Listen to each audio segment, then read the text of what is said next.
नमस्कार, welcome to अनुराग कर्मी S के सर। आज हम सभी लोग इस अनुराग कर्मी एस के सर चैनल के विश्व के भूगोल के टॉपिक में आज तीसरा पार्ट लेके आए हैं। इसमें हम लोग सभी लोग देखेंगे वायुमंडल के बारे में बातें हम लोग करेंगे। और यदि आप इस अनुराग कर्मी एस के सर चैनल पर नए हैं तो चैनल को सबसे पहले सब्सक्राइब कर लीजिए, बेल आइकन की घंटी को प्रेस करके इसे ऑल नोटिफिकेशन में रख लीजिए, जैसे कि मैं, और वीडियो को लाइक करिए, कमेंट करिए, जिससे कि मैं आप सभी के लिए वीडियो डेली बनाता रहूं और आप सभी लोग जुड़ करके यहाँ से कुछ न कुछ जानकारियाँ लेते रहें। चलिए हम लोग विश्व के भूगोल में बात करेंगे वायुमंडल की। वायुमंडल क्या है आप देखिएगा। वायुमंडल में क्या पाई जाती है?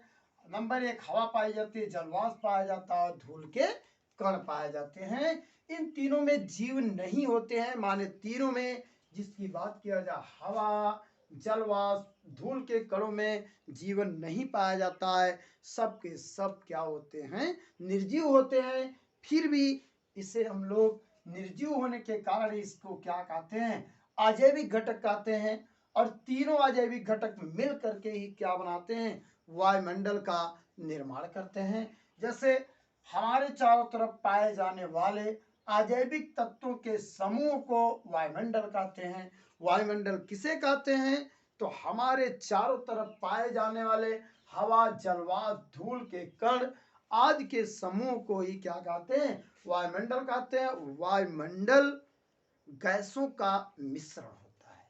वायुमंडल क्या होता है? गैसों का मिश्रण होता है। ढेर सारी गैसें इस वायुमंडल में मिल करके क्या बनाती हैं? वायुमंडल का निर्माण कर लेती हैं। और ये जो गैसें होती है वायुमंडल में, कुछ तो बहुत अधिक मात्रा में पाई जाती हैं और कुछ कम मात्रा में पाई जाती हैं। इस प्रकार अगर देखेंगे तो गैसों की उपस्थिति निम्न प्रकार से पाई जाती है। तो सबसे अधिक मात्रा में क्या पाया जाता है? नाइट्रोजन पाया जाता है, जिसकी वायुमंडल में स्थिति क्या होती है भाई? 78.99% पाई जाती है। माने सबसे अधिक मात्रा में वायुमंडल में कौन गैस पाई जाती है? तो नाइट्रोजन पाई जाती है। क्या होती है भाई? अधिक। सबसे अधिक कौन पाई जाती है? नाइट्रोजन पाई जाती है। दूसरे नंबर पर कौन होती है? ऑक्सीजन पाई जाती है 20.9%। तीसरे नंबर पर आर्गन पाई जाती है 0.93%। इसके बाद कार्बन डाइऑक्साइड पाई जाती है 0.003%। इसके बाद हाइड्रोजन पाया जाता है। इसके प्रतिशत की जानकारी पूर्ण रूप से नहीं हो पाई। सबसे कम मात्रा में कौन पाई जाती है? नियान पाई जाती है। नियान गैस वायुमंडल में सबसे कम मात्रा में पाई जाती है। वायुमंडल में सबसे अधिक मात्रा में कौन पाई जाती है? तो नाइट्रोजन गैस पाई जाती है।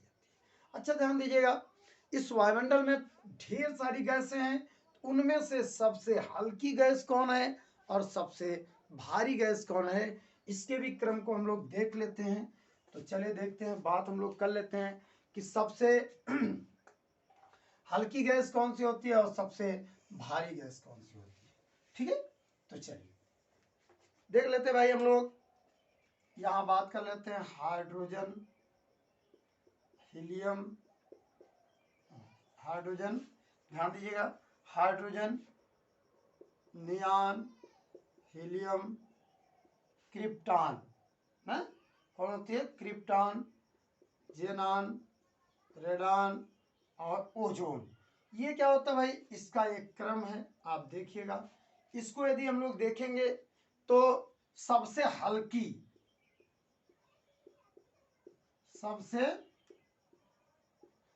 गैस कौन सी होती है? हाइड्रोजन गैस होती है।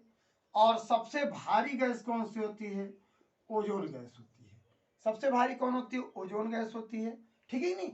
और इन सभी के बारे में आप देख सकते हैं। हल्की गैसों का क्रम इसे हम लोग कह सकते हैं, हल्की गैसों का क्रम। ठीक है, तो ये था हमारा क्वेश्चन जो आपके एग्जाम में पूछा जाएगा। सबसे हल्की गैस हाइड्रोजन और सबसे भारी गैस कौन सी होती है? ओजोन होती है। ठीक है, चलिए अब हम लोग यहाँ से एक एक गैसों के बारे में बात करने वाले हैं।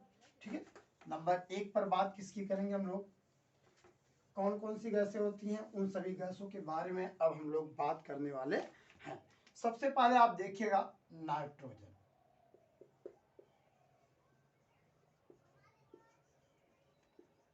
नाइट्रोजन गैस ब्रह्मांड में सबसे अधिक मात्रा में पाई जाती है, जो 78.99% पाई जाती है। सबसे अधिक मात्रा में पाई जाने वाली गैस कौन सी है भाई? नाइट्रोजन गैस है। ठीक है, और इसका उपयोग यदि आप देखेंगे आग की ज्वलनशीलता में, आग की ज्वलनशीलता में माने आग को जलाने के लिए सबसे ज्यादा उसके आग की गति को बढ़ा देती है कौन? तो बढ़ाती है कौन सी? नाइट्रोजन गैस बढ़ाती है। और आप देखेंगे हवाई जहाज के, कहाँ भाई? हवाई जहाज के टायरों में उपयोग की जाने वाली गैस कौन सी होती है? टायरों में गैस कौन सी उपयोग की जाती है? तो नाइट्रोजन गैस उपयोग की जाती है हवाई जहाज के टायरों में। नंबर 3 यदि आप देखें तो खाद्य पदार्थ आप देखे होंगे, जैसे आपके यहाँ चिप्स या कोई भी खाद्य पदार्थ पैकेट में पैक करके आता है, तो उस पैकेट में भी कौन सी गैस भरी जाती है? नाइट्रोजन गैस भरी जाती है।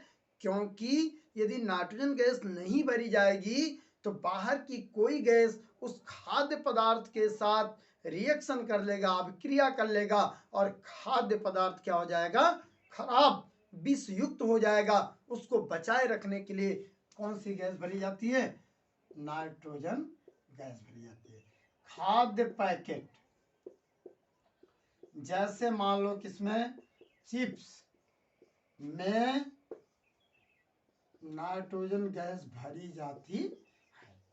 ठीक है, क्या भरी जाती है? Nitrogen gas. इसीलिए आप देखे भी होंगे कुछ लोग कि डिब्बा में वस्तु, जैसे चिप्स बहुत कम रहेगा लेकिन डिब्बा पूरा फूला हुआ रहेगा, आपको लगेगा बहुत ज्यादा है। जब आप फोड़ेंगे, काटेंगे, तो पता चलता है कि भैया चिप्स कम और गैस ज्यादा थी। तो गैस क्यों भरी जाती है? उस खाद्य पदार्थ को सुरक्षित बचाए रखने के लिए। यहाँ से 3 क्वेश्चन 4 क्वेश्चन आपके एग्जाम में आता है नाइट्रोजन गैस से। अब हम लोग बात कर लेते हैं भाई ऑक्सीजन। ऑक्सीजन गैस की बात करें तो ऑक्सीजन गैस दूसरों के जलाने में सहायक होती है। दूसरों को जलाने में सहायक,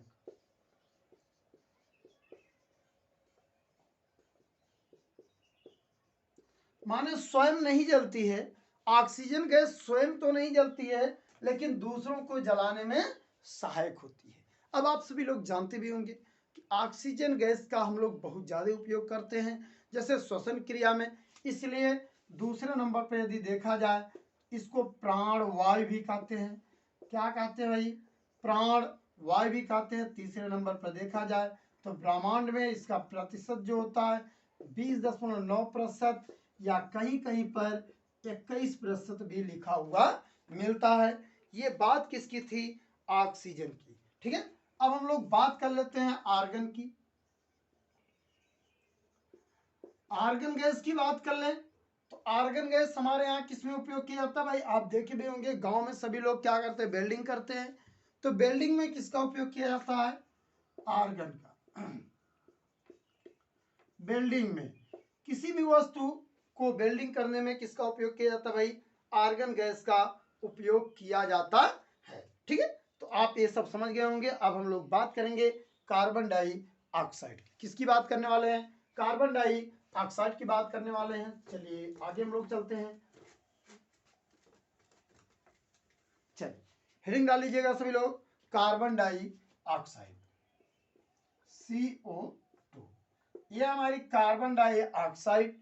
कार्बन डाइऑक्साइड क्या भाई?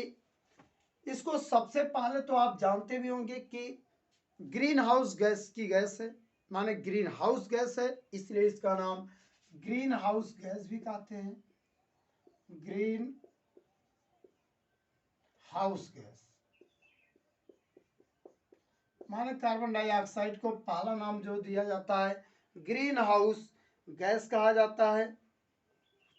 और एक चीज आप समझिएगा, सौरिक विकिरण के लिए, सौरिक सौरिक मतलब समझ रहे हैं, सूर्य की रोशनी के लिए सौरिक विकिरण के लिए पारदर्शी होती है। क्या होती है भाई? पारदर्शी होती है, किंतु भौमिक विकिरण के लिए,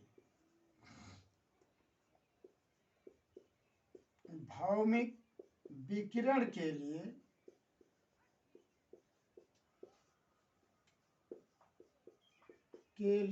अपारदर्शी होती है।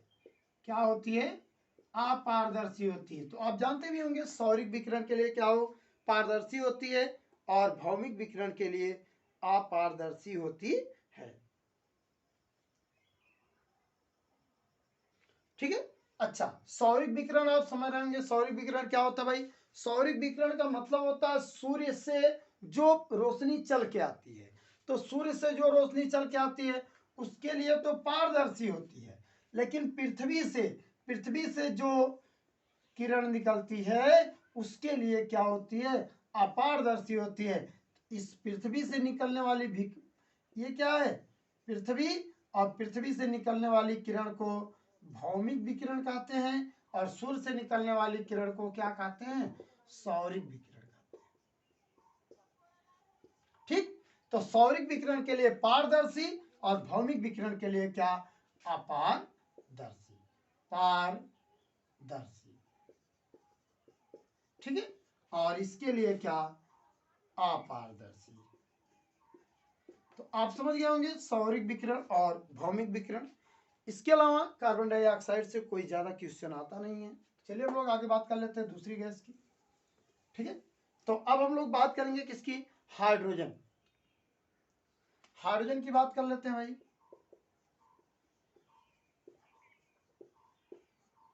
हाइड्रोजन गैस की यदि हम लोग बात कर लें तो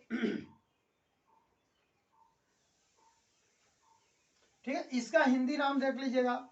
हाइड्रोजन का हिंदी नाम क्या होता है? उदजन होता है।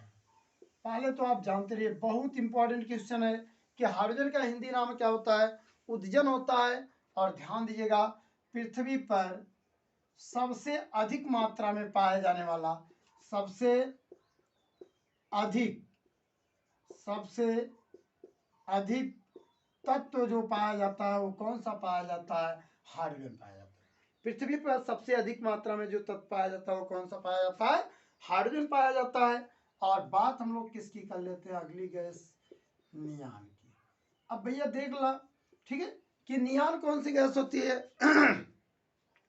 तो आजकल हम लोग उपयोग भी करते हैं, जैसे आप ट्यूबलाइट देखे, बल्ब देखे होंगे ना, तो इसका उपयोग कहाँ किया जाता है? ट्यूबलाइट में। नियान का उपयोग कहाँ किया जाता है? ट्यूबलाइट में किया जाता है। ठीक है नहीं। अब हम लोग बात क्या कर लेते हैं कि रेडान की। रेडान, हेडिंग डाल लीजिएगा, रेडान। रेडान गैस का नाम आप सभी लोग सुने होंगे। रेडान क्या होती है भाई? ये रेडान गैस जो है कि क्या करती है? इस रेडान गैस का उपयोग आप देखे होंगे, जो भूकंप मापी यंत्र तैयार किए जाते हैं उसी भूकंप मापी यंत्र में सूचक के रूप में उपयोग की जाती है। माने किसके सूचक में? भूकंप सूचक में। किसमें? भूकंप सूचक में कौन सी गैस उपयोग की जाती है? तो रेडान गैस उपयोग की जाती है। और अंतिम और लास्ट जो हम लोगों के पास गैस आती है वो गैस है ओजोन। ओजोन गैस को आप सभी लोग जानते भी होंगे कि नंबर 1 यदि बात किया जाए तो ओजोन गैस क्या करती है? सूर्य से आने वाली पराबैंगनी किरणों को रोकने का कार्य करती है। किसको? पराबैंगनी किरणों को। जो पराबैंगनी किरणें पृथ्वी पर आती हैं, यदि पृथ्वी पर आ जाएं तो पृथ्वी पर सभी व्यक्तियों को, सभी जीव जंतुओं को त्वचा कैंसर होने की संभावना होती है। तो उनको रोकने का कार्य कौन करती है? ओजोन गैस करती है। ठीक है।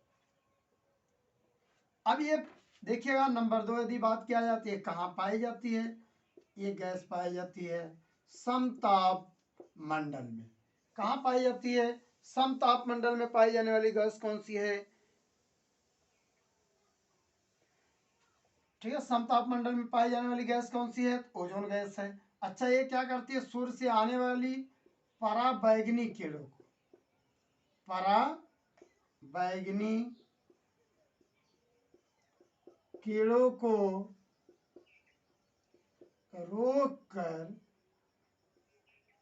रोककर जीवों को त्वचा कैंसर से बचाती है, त्वचा कैंसर से बचाती है। ठीक है, ये था हमारा क्या, गैस है। ठीक है, अब हम लोग बात कर लेते हैं थोड़ा सा कि ओजोन, जल वाष्प की बात कर ले यहीं पर थोड़ा सा, क्या बात कर लेते हैं भाई, जल वाष्प। जल वाष्प की बात करें तो देखिएगा इसकी 90%, जल वाष्प की 90% जो मात्रा पाई जाती है, 90% मात्रा 8 किलोमीटर के नीचे पाई जाती है। क्या पाई जाती है, 8 किलोमीटर के नीचे पाई जाती है। माने जो जल वाष्प नीचे से भूमि से जो जल वाष्प बन के उड़ा है, ऊपर गया है, वो जा करके कहाँ रुका हुआ है, तो वायुमंडल में 8 किलोमीटर के नीचे ही 90% मात्रा पाई जाती है। ठीक है, अब बात हम लोग कर लेते हैं, तो यहां पर हम लोग देख लेते हैं हाइड्रोजन ओजोन से हल्की गैस है। सबसे पहले आप क्वेश्चन देख लिया, नंबर 1, हाइड्रोजन ओजोन से हल्की गैस है, हाइड्रोजन ओजोन से हल्की गैस है। ठीक है, और नाइट्रोजन से कार्बन डाइऑक्साइड भारी गैस है। ये जानते रहिएगा, ये क्वेश्चन गैसों से हमारे क्या हो गए, समाप्त हो गए। और आगे हम लोग बात करने वाले हैं वायुमंडल के स्थलीकरण की, और ये बात हम लोग अगले टॉपिक में करेंगे। और इससे पहले कि मैं आपको बता दूं, यदि आप अनुराग कर्मी एस के सर चैनल पर नए हैं तो चैनल को सब्सक्राइब कर लीजिए, बेल आइकन की घंटी को प्रेस करके इसे ऑल नोटिफिकेशन में रख लीजिए, जिससे कि मैं आप सभी के लिए अगली वीडियो बना भी सकें और आपको नोटिफिकेशन मिल भी सके। तो लाइक और कमेंट करना ना भूलिएगा। तब तक के लिए मैं आप सभी से विदा लेना चाहता हूं। आप सभी लोग जहां भी रहिए, स्वस्थ रहिए, मस्त रहिए, मुस्कुराते